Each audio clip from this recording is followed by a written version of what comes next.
Assalamualaikum warahmatullahi wabarakatuh. Kami dari kelompok 11 akan mempresentasikan hasil presentasi kami yang berjudul Penerapan Termodinamika dalam Bidang Teknik Lingkungan, lebih tepatnya dalam pengelolaan air dan sistem pendinginan.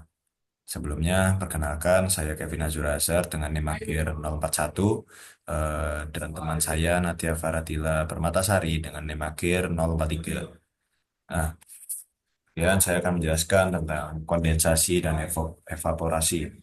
Kondensasi adalah proses di mana uap air berubah menjadi cairan ketika suhunya turun hingga melewati titik jenuhnya atau dew point.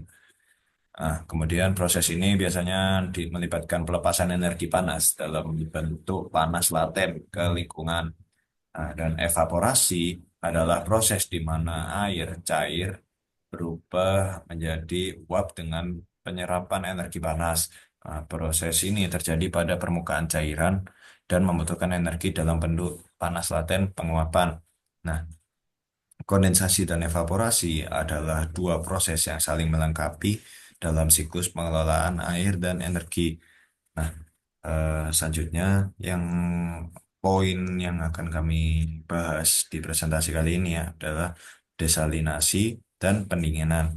Nah, desalinasi ini adalah evaporasi di mana evaporasi digunakan untuk menghasilkan uap air, sementara kondensasi dalam desalinasi mengubah uap hasil evaporasi tersebut menjadi air bersih.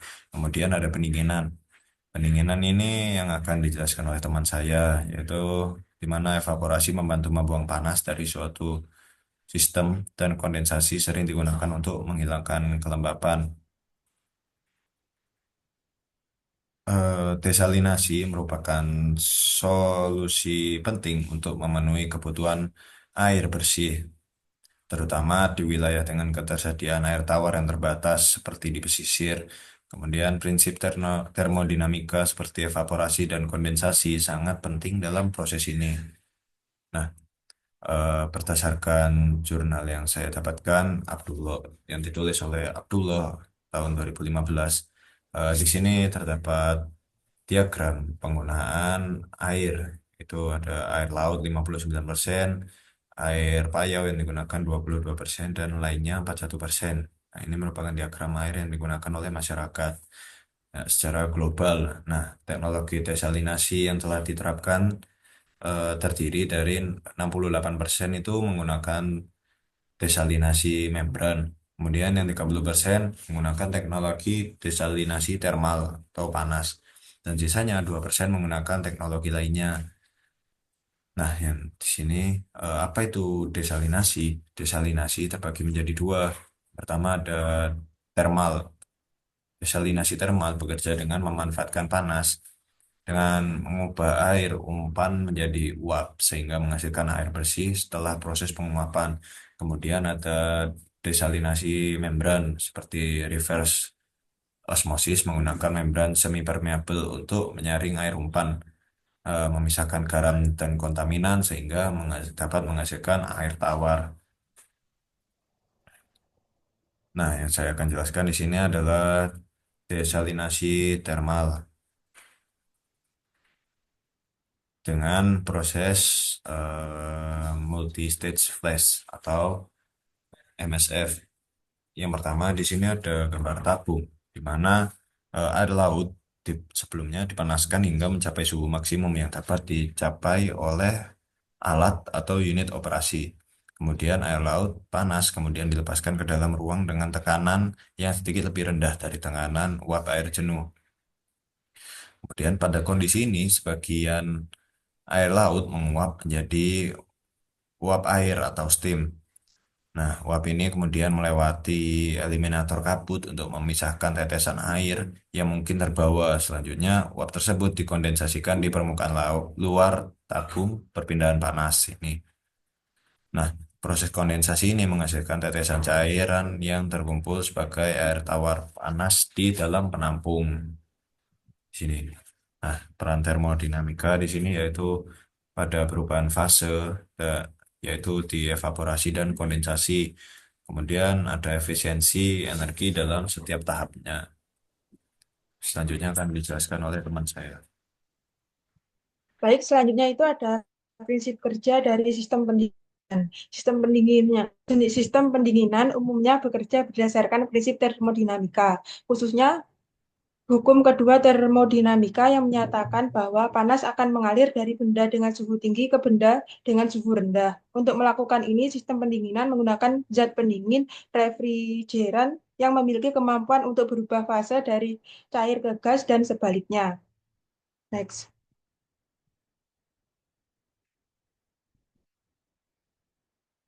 Selanjutnya ada komponen utama dari sistem pendinginan. Yang pertama ada refrigerator. Dalam sistem refrigerasi, proses pendinginan terjadi melalui siklus kompresi uap. Di sini refrigeran menyerap panas dari lingkungan sekitarnya saat menguap di evaporator dan melepaskan panas saat mengembun di kondensor.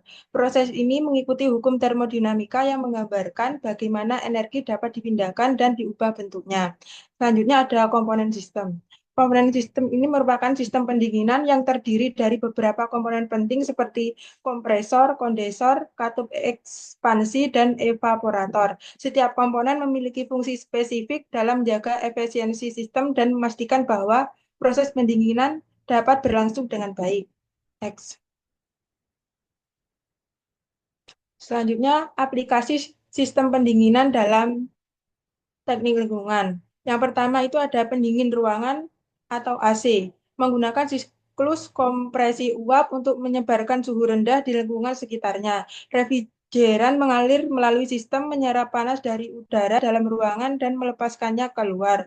Selanjutnya ada kulkas. Kulkas itu berfungsi dengan cara yang sama seperti AC, tetapi dirancang dalam ruang menyimpan makanan. Proses perpindahan panas membuat lingkungan di dalam kulkas tetap dingin meskipun suhu luar lebih tinggi. Selanjutnya ada sistem pompa panas. Sistem pompa panas ini menggunakan prinsip yang sama tetapi dapat berfungsi sebagai pemanas atau pendingin tergantung pada arah aliran refrigeran. Ini sangat efisien dan sering digunakan dalam aplikasi industri serta domestik.